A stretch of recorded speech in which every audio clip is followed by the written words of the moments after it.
தடை செய்யப்பட்டதில் அடுத்தது இறுதியாக ஷேக் ஃபௌசான் ஹபிதகுல்லா குறிப்பிடக்கூடிய ஒரு முக்கியமான தலைப்பு, ஒரு பொருளை ஏமாற்றி விற்கக்கூடாது.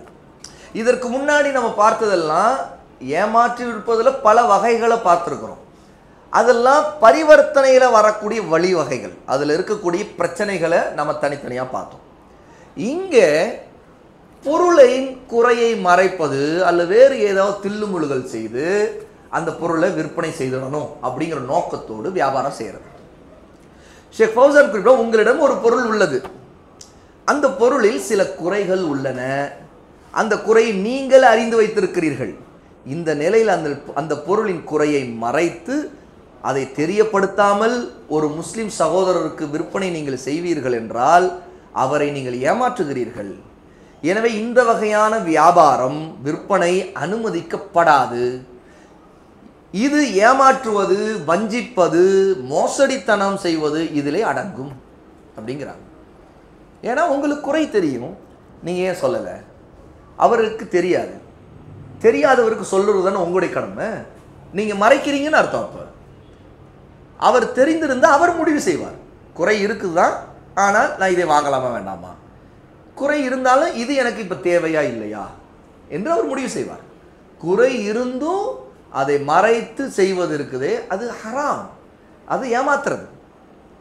இப்போ கலப்படங்கள் செய்கிறது, இந்த மாதிரி நிறைய விஷயங்கள் இருக்குதா இல்லையா? இதெல்லாம் அல்லது ஒரு பொருளை அதனுடைய உண்மையான தரம் ஒன்று, ஆனால் அதோடைய தரத்தை உயர்த்தி சொல்கிறது, அதோடைய தரமே இல்லை. அது பார்த்தா ஃபேண்டாஸ்டிக்ங்க, இந்த மாதிரி பொருள் எங்கே கிடைக்காதுங்க அவ்வளோ சீக்கிரம். இது ஃபஸ்ட் கிளாஸ், இது ரொம்ப நயமான இது வெள்ளங்க, இது கருப்பட்டி ரொம்ப நயமானது, இது கலப்படம் இல்லாதது அப்படிங்கிறது. இது தேன் கலப்படமே இல்லாதது. ஆனால் இவருக்கு தெரியும் இது பிரச்சனை இருக்குது, இதில் கலப்படம் இருக்குது, இந்த கருப்பட்டி இது ஒரிஜினல் இல்லை. ஆனால் அவருக்கு தெரியாது, வியாபாரிக்கு தெரியும். பல நேரத்தில் ஒரு குறிப்பிட்ட வியாபாரத்தை செய்கிறவங்களுக்கு அந்த வியாபாரத்தில் இருக்கிற பிரச்சனைகள் அவங்களுக்கு தான் தெரியும். அந்த ப்ராடக்டை விற்கும்போது அவங்களுக்கு பார்த்தோன்னே சொல்லுவாங்க இந்த ப்ராடக்டில் பிரச்சனை இருக்குதுன்னு. ஏன்னா அவங்களுக்கு அனுபவம், அவங்க அவ்வளோ சீக்கிரம் ஏமாற மாட்டாங்க. அதையெல்லாம் தாண்டி ஒருத்தன் அந்த வியாபாரி ஏமாத்துறான்னா அவன் இன்னும் பெரிய கில்லாடியாக இருப்பான், அவன் பெரிய சைத்தானாக இருப்பான், அவன் இன்னும் பெரிய சைத்தானாக இருப்பான். ஆமாங்க, நானும் 40 வருஷமாக விற்றுக்கிட்டு இருக்கேன். ஒருத்தர் சொல்லுவார் 40 வருஷம் இது என்ன ஏமாற்றிட்டானுங்க அப்படிம்பார். அப்போ அவன் என்னன்னா, இவன் 40 வருஷம் இவர் வித்தவர்களாக இருக்கட்டும், அவனுக்கு இருக்கிற அறிவு இந்த விஷயத்தில் இவன் 40 வருஷம் வித்தவனை எப்படி ஏமாத்தணும் அவனுக்கு தெரிஞ்சு, இவன் கண்டுபிடிச்சிருவான். ஏன்னா இவனுக்கு 40 வருஷம் எக்ஸ்பீரியன்ஸ் இருக்குன்னா 40 வருஷம் எக்ஸ்பீரியன்ஸ் உள்ளவனா ஏமாத்துறது எப்படி? அதுக்கு ஒரு சைத்தான் இருப்பான்ல, அந்த சைத்தான்ட்ட இவர் மாட்டிடுவார், இவர் ஏமாந்துருவார். அப்போ உண்மையிலே இவர் ஏமாந்ததுனால இவர் மேலே குற்றமாகாது, ஏன்னா இவருடைய நோக்கம் அது இல்லை. ஆனால் இவர் ஏமாந்துருக்கார். பின்னாடி தெரிய வருது அந்த பொருள் அந்த குறை இருக்குது அப்படின்னா இவர் தெரியாமல் நடந்ததுனால அல்லாஹ் இவரை மன்னிச்சிருவான். இவருடைய நோக்கம் ஏமாத்துறது இல்லை, இவர் தெளிவாக தான் இருந்தார். ஆனால் யதார்த்தம் என்னன்னு கேட்டால், பொதுவாக ஒரு வியாபாரத்தில் இருக்கிறவங்களுக்கு அந்த வியாபாரத்தின் நுணுக்கங்கள், ஏற்ற இறக்கம், அதில் இருக்கிற பிரச்சனைகள், மேடு பள்ளம் எல்லாம் தெரியும். எப்படி ஒரு மெக்கானிக் கார்ட்ட பைக்கை கொண்டு போய் இருந்தாலும் சும்மா வண்டி இப்படி லைட்டாக முறுக்கி விட்டு சத்தத்தை பார்த்தோன்னே இதில் என்னென்ன பிரச்சனைன்னு சொல்லுவாங்க. இதில் நமக்கு அது தெரியாது, ஆனால் அவங்களுக்கு தெரியும். அதே மாதிரி தான் ஒருத்தர் பிரியாணி மாஸ்டராக இருப்பார். நாம் ஒரு பிரியாணி ஆகோ ஓஹோன்னு சொல்லிட்டு இருப்போம், சூப்பர் அப்படின்னு சொல்லிட்டு இருப்போம். அவர் அந்த வாசத்தை பார்த்தோன்னா இந்த பிரியாணியில் இதுதான் போட்டிருக்காங்கன்னு இந்த வாசனத்திலேயே சொல்ல தெரியும் அவருக்கு, அந்த பிரியாணி மாஸ்டர். அவர் அந்த அரிசியை பார்த்தோன்னே இது என்ன கிரேட் அரிசி, இது லோ கிரேடா, இதனால இது சும்மா ஏமாத்துற அரிசியா அவருக்கு தெரியும்.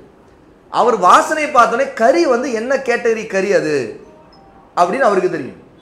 அவருக்கு நிறத்தை பார்த்தோன்னே அதில் வேறு ஏதாவது எக்ஸ்ட்ரா ஆட் பண்ணியிருக்கிறாங்களா, சுவையை பார்த்தோன்னே சொல்லிடுவார், இதில் என்ன யூஸ் பண்ணியிருக்கான்னு சொல்லுவார். அந்த அளவுக்கு அவருக்கு அந்த ஒரு வியாபாரத்தின் நுணுக்கம் அவருக்கு தெரியும்.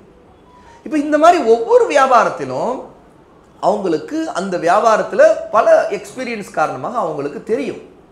அப்போ ஒரு பொருள் அவர் விற்கிறாருன்னா அதில் குறை இருக்குதுன்னா அந்த குறையை மறைக்காமல் சொல்லணும். அதில் பொய் சொல்லி அதை மறைச்சு அதில் ஒருத்தருக்கு பாதிப்பை ஏற்படுத்துறது இருக்குதுல்ல, இது மார்க்கத்தில் ஹராம் அப்படின்னு ஷேக் ஃபௌசான் நீங்கள் குறிப்பிட்றாங்க. தான் விற்கும் பொருளில் ஏதேனும் குறைகள் இருந்து அவற்றை வியாபாரி அறிந்திருந்தால் அந்த குறையை விற்போரிடம் தெரிவிப்பது வியாபாரி மீது கடமை, வாஜிபாக இருக்கிறது அப்படிங்கிறாங்க. இது கட்டாய கடமை. சொல்லிடணும், இதுதாங்க இந்த பொருளையே தரோம். வேணும்னா சில இடத்துல 2 பொருள் இருக்கும், ஒரு பொருளுக்கு அந்த குறை இல்லாமல் இருக்கும். இங்கே பாருங்க, இந்த பொருள் இந்த குறை இல்லாதது, இந்த பொருள் குறை உள்ளது, இது இந்த ரேட்டு, இது இந்த ரேட்டு. உங்களுக்கு இந்த குறையோடு உள்ள இந்த ரேட்டுலேயே உங்களுக்கு ரேட்டு தான் பிரச்சனை அப்படின்னா இந்த பொருளை வாங்க முடியல, இந்த குறை இருக்குதான் வாங்கிக்கிறீங்களா வாங்கிக்கோங்க. ஏன்னா நாளைக்கு வந்து என்கிட்ட இந்த குறை இருக்குதே அப்படின்னு கேட்கக்கூடாது, சரியா? அதுன்னு சொல்லிடணும். இல்லை எனக்கு இந்த ரேட்டு இருந்தாலும் பரவாயில்ல, எனக்கு இந்த குறை இருக்கக்கூடாது அப்படின்னா இந்த பொருள் வாங்கிக்கணும். எனக்கு தெரிஞ்சு இது தரம் தான், இது நான் சொல்கிறேன், இதுக்கு தரம் எனக்கு தெரிஞ்சு உறுதியாக நான் சொல்ல முடியும், ஏன்னா இந்த குறை இதில் இல்லை. அப்போ 2 ப்ராடக்ட்டு விற்கிறீங்க, தப்பு இல்லை. இங்கே விஷயம் என்னன்னு கேட்டால் நீங்கள் சொன்னீங்களா இல்லையாங்கிறது தான். அப்போ இந்த மாதிரி சில விஷயங்களில் ஏமாற்றக்கூடாதுங்கிறதுல கவனமாக இருக்க வேண்டும். அவ்வாறு கூறாமல் அந்த குறையை மறைப்பது ஏமாற்றும் மோசடி. அல்லாஹ்வுடைய நபி ஸல்லல்லாஹு அலைஹி வஸல்லம் அவர்கள் சொல்லியிருக்கிறார்கள். இமாம் புகாரி ரஹிமஹுல்லா பதிவு செய்திருக்கிற 2082வது ஹதீஸ், ஹக்கீம் இப்னு ஹிஸாம் ரலியல்லாஹு அன்ஹுடைய மிக பிரபலமான அந்த ஹதீஸ், அல் பையானி பில் ஹியாரி மா லம் யதஃபர்ரகா அவ் قال حتى يتفرقا فإن صدقا وبينا بورك لهما في بيعهما وإن كتما وكذبا محقت بركة بيعهما. ரசூலுல்லாஹி ஸல்லல்லாஹு அலைஹி வஸல்லம் சொல்றாங்க, விற்பனை செய்பவரும் பொருளை வாங்கக்கூடியவரும் பிரிந்து செல்லாத வரைக்கும், அவங்க 2 பேரும் அந்த இடத்தை விட்டு பிரிந்து செல்லாத வரைக்கும் வியாபாரத்தை முறித்து கொள்வதற்கு உரிமை அவர்களுக்கு இருக்கிறது. அதாவது சில இடத்துல பேரம் பேசியிருப்பாங்க, இவர் விற்கிறவர் இவர் பேரம் பேசிட்டாருங்கிறதுக்காக நீ வாங்கி தான் ஆகணும்னு நிர்பந்திப்பாங்க. அப்போ எது கேட்ட அப்படிம்பாங்க. இது கூடாது, இந்த மாதிரி பேசக்கூடாது. முதல்ல அந்த மனிதர்கிட்ட திரும்ப அவர் வருவாரா, முதல்ல அந்த அறிவு கூட வேணாம். இதில் சில ஒரு விதமான திமிர்த்தனமும் சில வியாபாரிகள்கிட்ட வரைக்கும், நீ வரவே வராத, நான் என் மாடலே இதுதான், நீ கேட்டால் வாங்கணும். அதுக்கப்புறம் நீ இல்லை எப்படிங்க நீங்கள் இப்படிலாம் பேசுனா நாங்கள் இப்படி திரும்ப வந்து உங்கள்கிட்ட வாங்க முடியாதுங்க, என்னங்க இப்படி பேசுறீங்க, ரூடாக பேசுகிறீங்களே, வராத தொலைஞ்சு போ அப்படிம்பாங்க. இல்ல இதெல்லாம் அல்லாஹ்வுடைய பரக்கத்தை நீக்கும். ஒருத்தன் வாங்கிட்டே போனால் கூட சப்ஜி தான் ஆகணும். என் தலைவி இந்த மாதிரி ஒரு இந்த மாதிரி ஒரு கிரிக்கெட்டை தான் இன்னைக்கு பொருளை வாங்க வேண்டியதாக போச்சுன்னு சொல்லிட்டு அவர் வீட்டில் போய் ஃப்ரெண்ட்ஸ்லாம் சொல்லுவார், அவர் கிறுக்கங்க போயிட்டேன், வேணான்னு சொன்னேன், ரேட்டு கம்மி பண்ணி கேட்டேன், அதெல்லாம் முடியாதுன்னு சொன்னான், சரி நான் போகிறேன்னு சொன்னேன், கூப்பிட்றான், நீ எப்படி போனாங்கிறான், நீ அப்புறம் எதுக்கு பேசுனேங்கிறான், அதுக்கு எதுக்கு பொருளை எடுத்து வைத்து காட்ட சொன்னேங்கிறான், அதுக்கே இவ்வளோ நேரம் பொருளை பார்த்தேங்கிறான், அப்புறம் எதுக்கு தொட்டேங்கிறான், என்னங்க இது அப்படின்னு சொல்லிட்டு அவர் அதுக்கு பிறகு அல்லாஹ் பாதுகாக்கணும் அப்படின்னு சொல்லிட்டு அவர் கடை பார்த்து இப்படி திரும்பி போயிடுவார். அப்போ இந்த மாதிரியான முட்டாள்தனமான வியாபார முறை ரசூல் ஸல்லல்லாஹு அலைஹி வஸல்லம் கற்றுக் கொடுத்துருக்குறாங்க. ரசூல் இந்த ஹதீஸில் என்ன சொல்கிறாங்க, 2 பேர் கொடுக்குறவர் வாங்குறாருன்னா அவங்க அந்த இடத்த விட்டு பிரியிற வரைக்கும் 2 பேரும் எவ்வளோ பேசிக்கிட்டாலும் சரி, 2 பேரில் யார் வேணால் முடிச்சுக்கலாம். உண்மையில் ரசூல் ஸல்லல்லாஹு அலைஹி வஸல்லம் அதை வாங்கக்கூடியவருக்கு முறிக்கிறதுக்கு அனுமதி கொடுத்துருக்குறாங்க. எதுக்கு? பேசி பார்த்தாரு, அவருக்கு செட் ஆகலை, அவர் முடிச்சுட்டு போகிறாரு வேணான்னு. இல்லை நீ பேசினேல, நீ கேட்டல, நீ வந்தேல, நீ தொட்டல, நீ பார்த்தல, நீ வாங்கி தான் ஆகணும் அப்படிங்கிறது, முறிக்க உனக்கு நான் அனுமதி தர மாட்டேன், நீ வாங்கி தான் ஆகணும் நிர்பந்திக்கிற ஒரு மிகப்பெரிய மோசடித்தனம். நிர்பந்திக்கிறது, இந்த நிர்பந்திக்கிறவன் அப்படியே அந்த இடத்துல அவனுடைய விருப்பம் இல்லாமல் அந்த வாங்கக்கூடியவனுடைய உள்ளத்தை நோக்கடிச்சு அவனை நிர்பந்திச்சு மிரட்டி அவன்கிட்ட விற்பனையே செய்துட்டு காசை வாங்கினாலும் அல்லாஹ் அவருடைய செல்வத்தில் அழிவை பரக்கத்தை நீக்கி நாசமாக்கிடுவான். ஏன்னா ரசூலுல்லாஹ் அனுமதி கொடுக்குறாங்க, 2 பேருக்கு அனுமதி கொடுக்குறாங்க. அதே மாதிரி இந்த வாங்குறவரும் இன்னொரு ஒரு கேரக்டரு, நான் கேட்டேன்ல நீ கொடுத்தா ஆகணும். இது ஒரு வேற ஒரு கிறுக்கு. என்ன இது வந்து நான் உன் கடைக்கு வந்துட்டேன், நீ என்ன ஆனாலும் நீ கொடுத்தாகணும். ஏங்க என்னால் முடியலைங்க, எனக்கு இந்த ரேட்டு தர முடியாதுங்க, என்னங்க என்னை இப்படி கட்டாயப்படுத்துறீங்க. இல்லைங்க அதெல்லாம் முடியாதுங்க, அது அங்கே கொடுக்குறாங்க இங்கே கொடுக்குறாங்க, அது இது பெரிய இவர் கடைசியில் தலை வெடிச்சிரும். கொஞ்சம் நிம்மதியாக வியாபாரம் பண்ணி இன்னைக்கு வந்து இவன் வந்து பஸ்ஸாமல் கொடுத்து அவனை அனுப்புப்பான். அங்கே ஒரு முதலாளி உட்காந்துருவாங்க, இங்கே 2 பேரும் விற்கிறவரும், அதாவது அந்த சேல்ஸ்மேனும் வாங்குறவர் கஸ்டமர் 2 பேரும் இந்த மாதிரி சில வாக்குவாதம் நடந்துச்சுன்னா அங்கே முதலாளி உட்காந்து, என்ன அங்கே ஒரே சச்சரவாக இருக்குது அப்படின்னு, கேளுப்பா அப்படின்னு சொல்லிட்டு அவர் இன்னொரு அசிஸ்டன்ட் சொல்லி, கேளுப்பா மேனேஜர்கிட்ட சொல்லி, என்னப்பா கேளுப்பா. அவர் மேனேஜர் போய் விஷயத்தை வந்து சொல்லுவார், இது இப்படியா அந்த ஆள் தான் இப்படி பண்ணுறான்ல, தொலைட்டும், இனிமேல் வந்தால் இல்லைன்னு சொல்லிட்டு போங்க, அவருக்கு அனுப்பிவிடுங்க. எங்கே நிம்மதி எல்லாம் போயிடும் பொழுது. இது ஏன் இதுக்கு சத்தம் இப்படி? ஏன்னா அந்த ஆள் வந்து சச்சரவு பண்ணிட்டு இருக்கோம். நீ கொடுத்தாங்கணும், நான் உன் கடை ஏறி வந்தேன், நான் லிஃப்ட்டில் வந்தாலும் சரி, நான் படி ஏறி வந்திருக்கிறேன். எப்படி படி ஏறி வந்திருக்கிறேன்? இந்த மாதிரி சில டிஃப்ரெண்ட் கேரக்டர்ஸ் இருக்குதுல்ல, இதெல்லாம் வந்து சோதனை இதெல்லாம். அப்போ முதல்ல அல்லாஹ் என்னை காப்பாற்றுன்னு சொல்லி சரி போட்டு சில நேரத்தில் சில விஷயங்களில் சில நேரத்தில் பெருந்தன்மையாக நடந்துக்கிறதே வந்து நமக்கு அல்லாஹ்வுத்தாலா அதில் ஒரு பரக்கத்தை வச்சுருப்பான். ஏன்னா ரசூல் ஸல்லல்லாஹு அலைஹி வஸல்லம் பெருந்தன்மையையும் வலியுறுத்தியிருக்காங்க, ஆர்வப்பட்டிருக்காங்க. சில நேரத்தில் சிலருடைய கேரக்டர் இதை சிலருக்கு எப்பவுமே நம்ம வந்து ஃபிக்ஸ்டு ப்ரைஸ் அப்படின்னு ரேட்டு போட்டு வச்சுருப்போம். அதில் சில கேரக்டர் வந்து ஃபிக்ஸ்டு ப்ரைஸ் நீ எப்படி போடலான்னு முதல்ல உள்ளே வந்து ஃபிக்ஸ்டு ப்ரைஸ் எப்படி போடலாம் அப்படின்னு தான் கேட்பாங்க. இப்போ பொருளே கேட்டிருக்க மாட்டான், பொருள் என்ன வேணும்னு கூட கேட்டிருக்க மாட்டாங்க. நீ எப்படி ஃபிக்ஸ்டு ப்ரைஸ் போடலாம் அப்படின்னு என்னமோ அரசாங்கம் கேள்வி கேட்குற மாதிரி வந்துட்டு இவர் நின்றுட்டு கேள்வி கேட்பார். ஃபிக்ஸ்டு ப்ரைஸ் எப்படி போடலாம்? எங்கள் ஏரியாவில் நாங்களாம் பேரம் பேசிதான், நீ 100 ரூபா சொன்னால் நாங்கள் முதல்ல ஆரம்பிக்கிறதே 50 ரூபா தான் ஆரம்பிப்போம் அப்படின்னு சொல்லிட்டு பேசுவாங்க. அவ்வளோ ஒரு விதமான தெனாவட்டு, ஒரு அகம்பாவம், இதெல்லாம் முதல்ல ஒரு முஸ்லீமுடைய பண்புக்கு எதிரானது. அழகான முறையில் நடந்துக்கணும், மக்களோட பிரியமாக நடந்துக்கணும், கொடுக்கல் வாங்கல ஒருத்தருக்கு விட்டு கொடுத்துக்கணும். பேரம் பேசுறது மார்க்கத்தில் அனுமதிக்கப்பட்ட நோக்கமே விட்டு கொடுப்பதற்காக தான். அப்போ விட்டு கொடுக்கறது நோக்கம், அதில் அல்லாஹ்வுத்தாலா ஒரு பரக்கத்தை வச்சுருக்கான். ஒருத்தர் சிலருக்கு சொன்ன ரேட்டு வாங்க முடியும், சில நேரத்தில் சரி பரவாயில்லைங்க போங்க, பரவாயில்ல வாங்கிக்கோங்க, அதில் என்ன இருக்குது போங்க, நம்ம கொடுக்குறோம் உங்களுக்கு வாங்கிக்கோங்க அப்படின்னு சொல்லிட்டு பெருந்தன்மை கடைபிடிக்கிறது. சில நேரத்தில் வாங்குற வரையும் சில நேரத்தில் பெருந்தன்மையாக இருக்குது. இப்போ நம்ம வந்து ஆட்டோ புக் பண்ணிட்டு வரோம், போலால அது இதில் சில நேரத்தில் ஆட்டோக்காரவங்க தலை விதி, அவங்க யதார்த்தமாக அவங்களுக்கு வேறு சில அவங்களால வேறு சில தலைவிதிகளும் நமக்கு இருந்திருக்கும். ஆனாலும் சில தலைவிதி ஒரு சிக்கல் என்ன, அவ்வளோ தூரம் இருக்குது பாருங்கள், இவ்வளோ தாங்க ரேட்டு போட்டிருக்கான். அவர் உடனே அங்கேருந்தே ஃபோன் போடுவார், ரேட் ரொம்ப கம்மியாக போட்டிருக்கானுங்க, நீங்கள் கொஞ்சம் ஒரு 20 ரூபா 30 ரூபா சேர்த்து கொடுங்க அப்படின்னு கேட்பார். அதில் நம்ம பெருசு பண்ணவே கூடாது. சரி பரவாயில்லைங்க வாங்க அப்படின்னு. இப்போ நான் வரும்போது கூட ஆட்டோக்காரர் ஃபோனை போட்டார், ரொம்ப கம்மிங்க, பெரம்பூருக்கு அவ்வளோ தூரம், அது நீங்கள் வந்து 20 ரூபா சேர்த்து கொடுங்க. சரி வாங்கிக்கங்கன்னே சொன்னேன். வந்து இறங்கின பிறகு அவர் கேட்டதை விட தான் நான் கூட கொடுத்தேன். கொடுத்துட்டு போதுமா, ஏதாவது இதாக இருக்குதா, இல்லை சேர்த்து தரணுமான்னு கேட்டேன். அவருக்கு ஆச்சரியமாக இருந்துச்சு. இல்லை போதும்னு சொல்லிட்டு அவர் வாங்குறதுக்கு வெக்கப்பட்டார். கூடுதலாக இன்னும் கேட்கறதுக்கு அவர் வெக்கப்பட்டார், கூச்சப்பட்டார். இதுதான் பெருந்தன்மை. நம்ம ஒரு உதாரணத்துக்கு சொல்கிறேன். அப்போ நான் ஏன்னா நமக்கு வந்து என்ன பெருசாக நஷ்டம் ஆகிடப்போகுது. சரி அவன் வந்து 170 ரூபா போட்டான், நான் 200 ரூபாய் அவர் முதல்ல ஃபோன் போடும்போது நான் வாங்கிக்கோங்க, ஒரு 20 ரூபா வேணாலும் சேர்த்து வாங்கிக்கோங்க அப்படின்னு சொன்னேன். 30 ரூபா ரவுண்டாக 200 ரூபா கொடுத்துட்றீங்களா அப்படின்னு கேட்டார். வாங்கிக்கங்களேன், ஒன்றும் பிரச்சனை இல்லை, வாங்க முதல்ல வாங்க அப்படின்னேன்.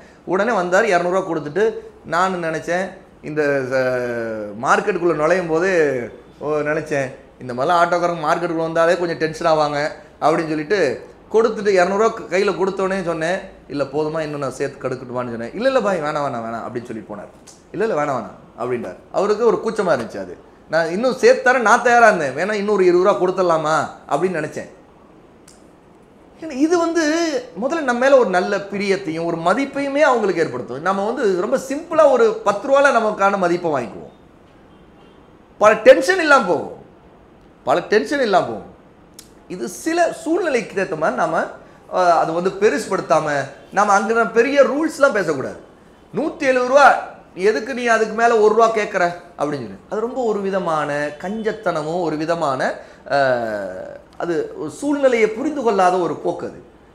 ஏன்னா அவங்க வந்து இன்னொரு ஒரு கம்பெனியோட ஒரு ஒப்பந்தத்தில் தான் வேறு வழி இல்லைன்னு அவங்க அந்த ரேட்டுக்கு கட்டுப்பட வேண்டிய கட்டாயத்தில் தள்ளப்படுறாங்கன்னு நமக்கு தெரியணும். அது ஒரு புரிதல் நமக்கு தேவை.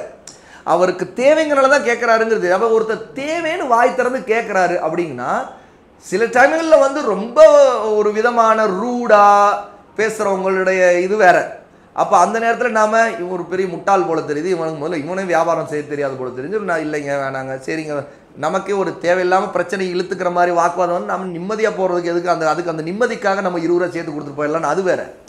சரியா? இன்னொருத்தவங்க அந்த மாதிரி கேட்க மாட்டாங்க, ஒரு பணிவாகவே கேட்குறாங்க, பணிவாக தான் கேட்கணும். அப்படி கேட்டாங்கன்னா ஓகேங்க சரி கொடுங்க வாங்கிக்கோங்க அப்படின்னு சொல்லிட்டு ஒரு 20 ரூபா 30 ரூபா நம்ம கூட கொடுக்குறதுல அதெல்லாம் பிரச்சனை இல்லை. இது ஒரு உதாரணத்துக்கு சொல்கிறேன். இந்த மாதிரி எத்தனையோ விஷயங்களில் நம்முடைய வியாபார பரிவர்த்தனைகள், அதாவது வியாபாரியாக இருக்கிறவராக இருந்தாலும் சரி, பொருளை வாங்கக்கூடிய வாடிக்கையாளராக இருந்தாலும் சரி, இந்த மாதிரியான விஷயங்கள் வரும்போது நாம் என்ன செய்யணும், பெருந்தன்மையை கடைபிடிக்கணுமே தவிர சும்மா அதில் வாக்குவாதங்களை வளர்த்து கொள்ளாமல் பார்த்துக்கணும். ரசூலுல்லாவுடைய இந்த ஹதீஸ் வாங்குவோர் விற்போர் ரெண்டு பேருக்கும் அவர்கள் பிரியாத வரைக்கும் அவங்களுடைய ஒப்பந்தத்தை முடித்துக் கொள்வதற்கு, அதாவது முறித்துக் கொள்வதற்கு உரிமை இருக்கிறது என்று சொல்லிட்டு அடுத்து சொல்றாங்க, அந்த இருவரும், அந்த ரெண்டு பேரும் உண்மை பேசிக்கொண்டால், தெளிவுபடுத்தி கொண்டால், வெளிப்படுத்தணும். அதை உண்மை பேசுறது ரசூலுல்லாஹ் சொல்றாங்க, ஃபஇன் சதகா, ரெண்டு பேருமே உண்மை பேசி இருக்கணும் கொடுக்கல் வாங்கல்ல. அப்புறம் வபையனா, நீங்க உண்மையை தெளிவுபடுத்தணும். அதாவது பொருளில் ஏதோ குறை இருந்தா அதை தெளிவுபடுத்தணும். இந்த மாதிரி ரெண்டு பேருமே உண்மையா இருந்தா பூரிக லஹுமா ஃபி பைஇஹிமா, அவங்க ரெண்டு பேருடைய வியாபாரத்திலும் கொடுக்கல் வாங்கலிலும் அல்லாஹ் பரக்கத் செய்வான். வ இன் கதமா, ஆனால் இவங்க ரெண்டு பேரும் ஏமாற்றக்கூடியவர்களாக இருந்தால், அதுல ரெண்டு பேரும் செய்தா ரெண்டு பேருக்கும், ஒருத்தர் மட்டும் செய்தா அந்த ஒருத்தருக்கு என்ன நடக்கும், வ கதபா, ரெண்டு பேரும் பொய் சொல்லக்கூடியவர்களாக இருந்தால் முஹிக்கத் பரக்கத்து பைஹிமா, அவர்களுடைய வியாபாரத்தில் அல்லாஹ் பரக்கத்தை நீக்கி விடுவான், அழித்து விடுவான் அப்படின்னு ரசூல் ஸல்லல்லாஹு அலைஹி வஸல்லம் எச்சரிக்கை செய்றாங்க. இந்த ஹக்கீம் இப்னு ஹிஸாம் ரலியல்லாஹு அன்ஹு இந்த ஹதீஸை ஞாபகத்தில் வச்சுக்கணும். ஆகவே இதை சொல்லிட்டு ஷேக் ஃபௌசான் குறிப்பிடுறாங்க, ஆகவே பொருளின் குறையை தெளிவுபடுத்துவது, விற்பவருக்கு தெரியப்படுத்து, யார் விற்கிறாரோ அவர் வாங்குவோருக்கு தெரியப்படுத்துவது கடமையாக இருக்கிறது. அல்லாஹ்வின் அடியார்களை நேர்மையாக நடந்து கொள்ளுங்கள் அப்படின்னு சொல்லிட்டு ஷேக் சொல்றாங்க. தமீமுத்தாரி ரலியல்லாஹு அன்ஹுடைய ஹதீஸை கேளுங்கள். அன்னன் நபி ஸல்லல்லாஹு அலைஹி வஸல்லம் قال الدين النصيحة, الدين الإسلام என்பது النصيحة, நன்மையை நாடுவது, நன்மையை விரும்புவது, நல்லதை மற்றவர்களுக்கு நினைப்பது, உதவுவது, எல்லாமே அதில் அடங்கும். குல்னா லிமன், சஹாபா கேட்டாங்க, நாங்கள் கேட்டோம் யாருக்கு நன்மையை நாட வேண்டும் அப்படின்னு. கால, ரசூலுல்லாஹ் சொன்னாங்க, லில்லாஹி வலி கிதாபிஹி வலி ரசூலிஹி வலி அஇம்மத்தில் முஸ்லிமீன வ ஆமத்திஹிம். 5 விதமாக நன்மையை நாடுவதை ரசூலுல்லாஹ் சொல்றாங்க.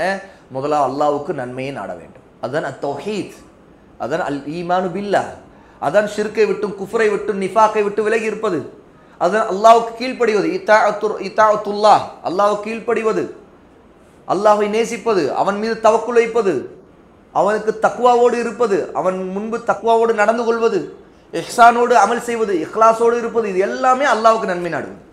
ஃபர்தான கடமைகளை நிறைவேற்றுவது, இதெல்லாம் அல்லாஹ்வுக்கு நன்மை நாடுகிற நசீஹா. இரண்டாவது வலி கிதாபிஹி, அல்லாஹ்வுடைய வேதத்திற்கு, அல் குர்ஆனுக்கு நன்மை நாடுவது, அதை முறையாக சரியாக ஓதுவது, அதை சரியாக விளங்கிக் கொள்வது, அதை பின்பற்றுவது, அதை மற்றவர்களுக்கு எடுத்து சொல்லி பரப்புவது, இதுதான் குர்ஆனுக்கு நன்மை நாடுவது.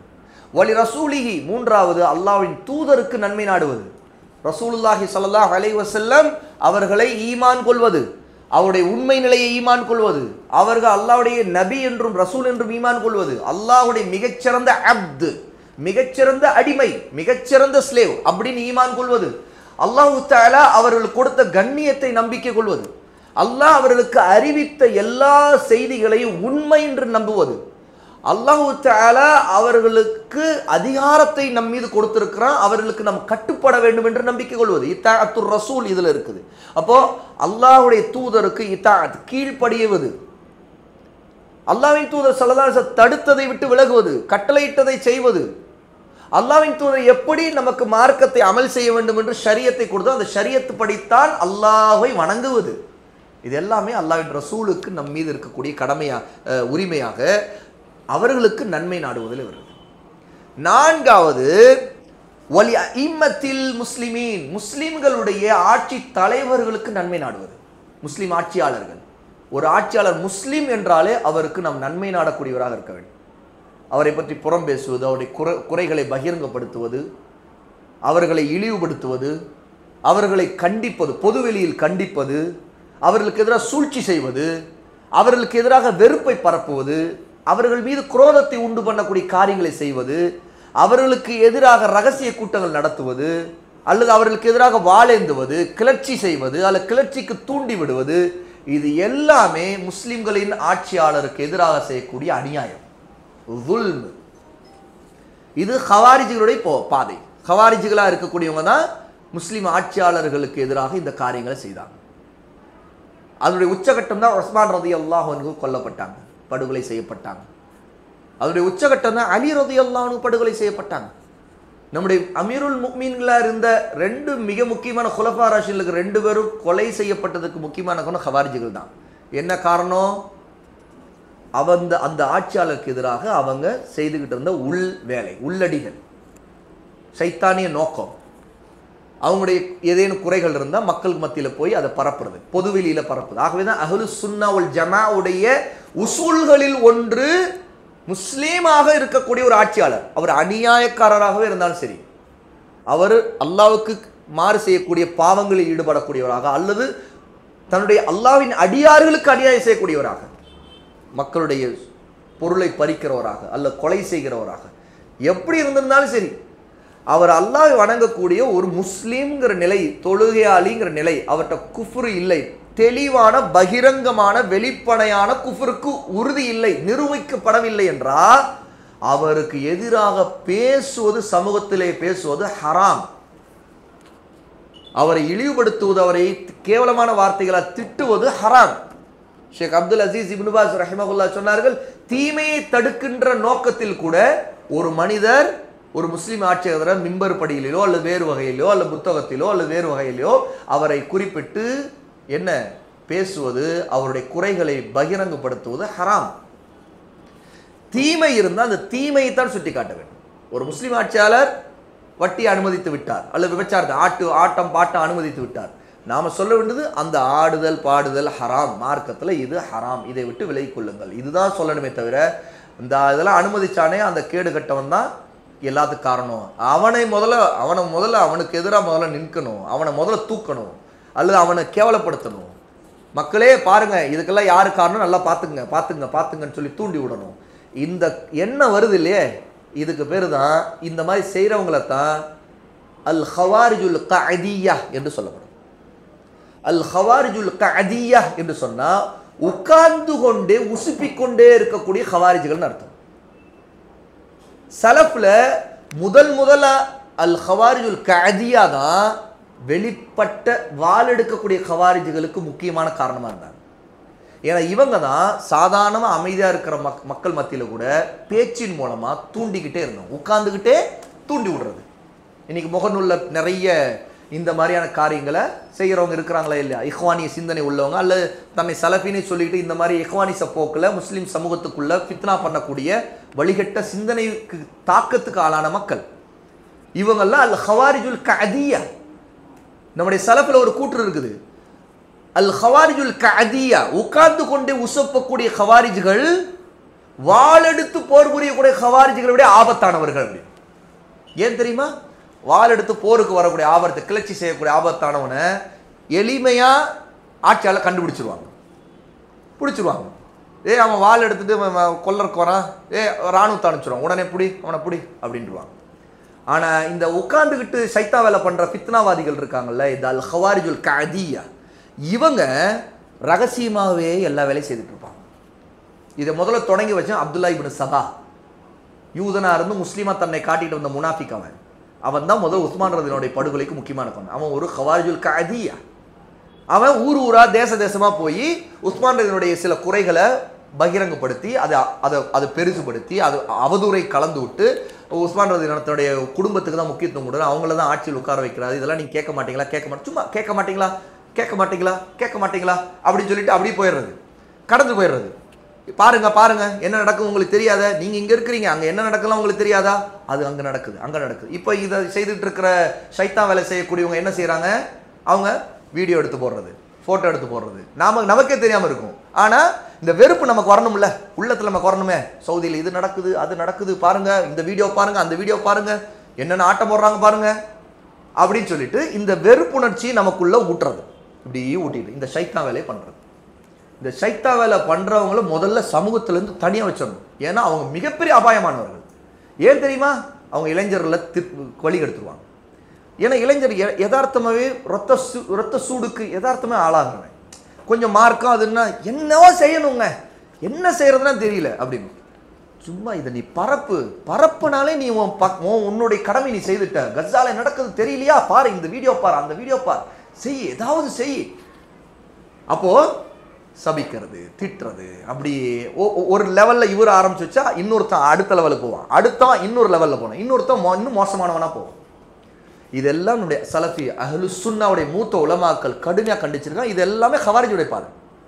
ஒருத்தர் தன்னை அக்கீதால ஹவாரிஜா இல்லாவிட்டாலும் செயல்பாட்டில் ஹவாரிஜுடைய வேலையை பண்றான்னா இந்த மாதிரி வேலையை பண்ணுவாங்க.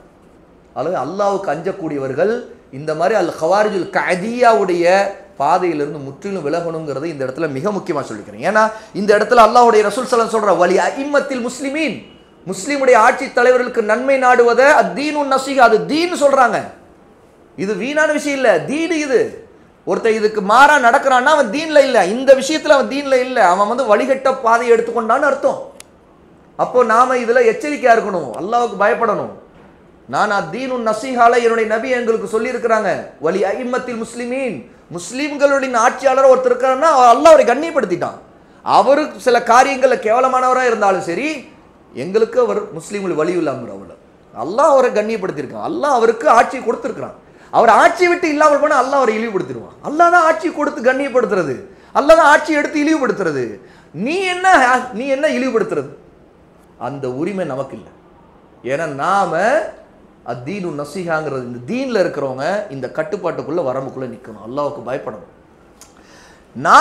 ஐந்தாவது வஆமதிஹிம், முஸ்லிம் பொதுமக்கள் எல்லாருக்கும் நன்மை நாடும், எல்லாருக்கும் நன்மை நாடும். அப்போ அவர்களுக்கு சலாம் சொல்றது, பதில் சலாம் சொல்றது, அவர் தும்மினா அல்ஹம்துலில்லாஹ் சொல்றது, பலவிதமான கடமைகளை நன்மை நாடக்கூடிய போக்குல அதை நாம் செய்யணுங்கிறது இந்த ஹதீஸ்ல இருந்து தெரிஞ்சுக்கிறோம். இறுதியாக இதை முடிக்கிறதுக்கு முன்னாடி இந்த ஹதீஸ் சஹீஹ் முஸ்லிம்ல வரக்கூடிய 55வது ஹதீஸ்.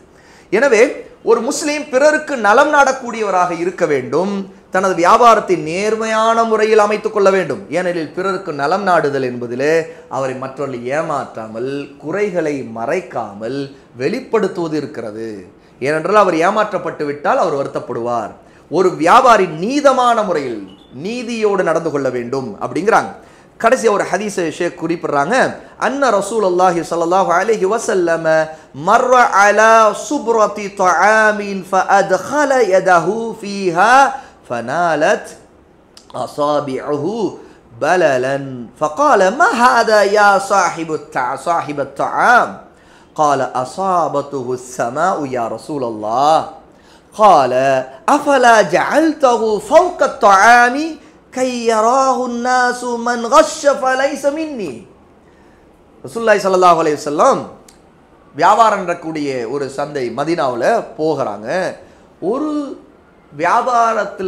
வியாபாரம் செய்து கொண்டிருக்கிற பேரிச்சம்பழங்களை வியாபாரம் செய்யக்கூடிய உணவு குவியல் பேரிச்சம்பழம் வியாபாரம் செய்யக்கூடிய ஒருத்தரை கடக்கிறாங்க. அப்போ பார்த்துட்டு ரசூல் ஸல்லல்லாஹு அலைஹி வஸல்லம் அந்த பேரிச்சம்பழங்களுடைய அந்த குவியலுக்குள்ள கையை உள்ள விடுறாங்க.